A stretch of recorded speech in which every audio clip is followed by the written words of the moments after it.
Enfin, ça y est, on a cassé ce foutu range de l'infini qui durait depuis trop longtemps. On a enfin cassé, vous l'avez vu hier, donc on a cassé. Là, regardez la bougie weekly.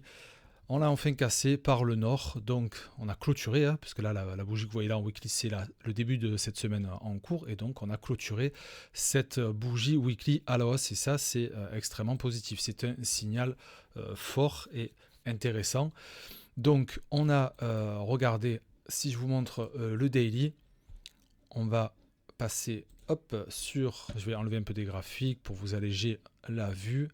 Donc, regardez, on est venu casser, donc si je reprends un peu l'historique, on est venu casser à chaque fois tous les sommets ici, là, et aussi celui-là. Hop, je redessine celui-ci, là, mets-toi là, merci. Voilà, donc on est venu casser tout ici. Donc, qu'est-ce qu'on surveille maintenant? J'efface un petit peu. On va surveiller, évidemment, on est où là? On est au niveau du premier arrêt. Le premier arrêt, il est 46 700. Donc là, avec la bougie, vous voyez, je me cale, voilà, on est là. On a clôturé au-dessus, il faut voir comment ça se passe sur les jours à venir au niveau de ce premier arrêt. Pour l'instant, quand on regarde le momentum, on a un momentum qui est boule en daily. En 4 heures, on a aussi un momentum qui est boule. En 1 heure, on a par contre une paire de momentum et sur le 30 minutes aussi. Mais donc, on a donc le 4 heures et le daily qui ont un momentum boule. Donc, pour le moment, on a potentiellement assez de gaz pour venir, que les acheteurs prennent la main et transpercent donc ce premier arrêt. Il va falloir évidemment patienter, voir ce qui va se passer. Est-ce qu'on va le traverser d'un coup? Est-ce qu'il va falloir plusieurs jours? Ça, je ne sais pas. En tout cas, au vu de ce qu'on a et du momentum bull pour le moment, le scénario est, enfin moi je pense, ça n'engage que moi, est plutôt haussier. Donc qu'est-ce qu'on surveille? On surveille ce premier arrêt. Si on vient à passer sur ce premier arrêt, eh bien il y aura de grandes chances que déjà dans un premier temps on vienne ici regarder le creux qu'il y a dans le volume profile, le fixed range, donc de tout ce mouvement là.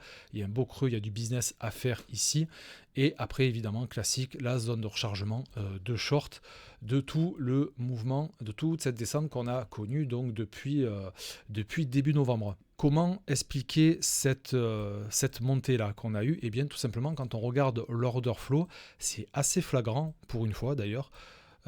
Eh bien, c'est que tout simplement, la majorité, sur le sentiment, n'ont pas cru à cette montée et ont shorté cette montée. Regardez depuis le 23 mars, donc vous avez votre prix ici qui grimpe. Je vais vous mettre le petit pinceau. Vous avez votre prix qui grimpe.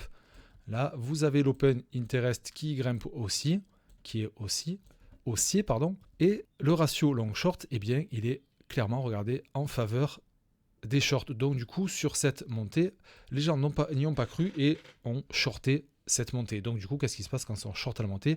Eh bien, on vient casser à chaque fois tous les stops ici pour venir dégommer les shorters avec leurs ordres qui viennent progressivement. Ici, là, on dégomme tous les pics à chaque fois, notamment le dernier ici qui a fait énormément de mal, celui-là, parce que regardez cette belle bougie de liquidation, cette grosse bougie de liquidation de shorts. On est venu dégommer tous les shorters. Donc, pour le moment, il va falloir attendre un petit peu de développement sur ce qui se passe sur les prochains jours, parce que là, on voit que le ratio long short repasse en côté des longs. On a le prix qui monte, l'open interest qui monte et on voit le funding rate qui est positif. Donc il va falloir surveiller un petit peu ça de manière à ce que tout le monde d'un coup ne se mette pas à long le marché, ce qui serait négatif.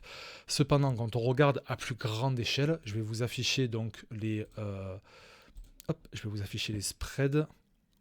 On va regarder ici, là, je cache pour une meilleure visu. On a des spreads, on a une pression vendeuse qui dure depuis le 4 décembre. Et ça fait rarement aussi longtemps qu'on a eu des spreads négatifs pendant autant de temps. Regardez. Là, sur la durée, si je mesure combien de temps on a les spreads négatifs, ça fait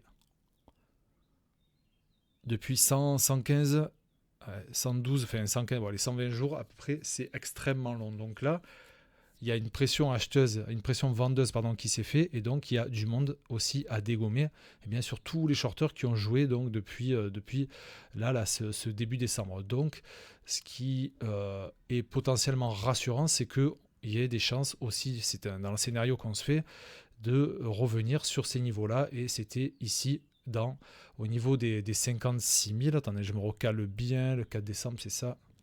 Sur cette zone-là, ce qui correspondrait en plus avec la creux dans le volume profile, la zone de rechargement de short, plus venir dégommer tous les shorters, d'accord, la pression vendeuse qui s'est fait depuis début décembre. Donc pour le moment, moi j'ai un scénario qui est plutôt bull. Localement, à voir si on va avoir un petit peu latéralisé, parce que comme on l'a vu, il y a une perte de momentum dans les petites time frames, mais pour l'instant, j'aurais une tendance à être plutôt bull. Ça n'engage que moi. Je me répète, on surveille l'order flow là dans les prochains jours, voir ce qui se passe, à savoir si tout d'un coup les gens se mettent à accepter et commencent à tout va le marché. Ça ne va pas le faire pour continuer cette montée sereine au nord. Un petit tour d'ailleurs sur le Scalpex Index avec le Fear and Greed qui est bien remonté dans le neutre. Le Social Index, ça fait ça fait un moment qu'il est au taquet, même quand on était dans le rouge.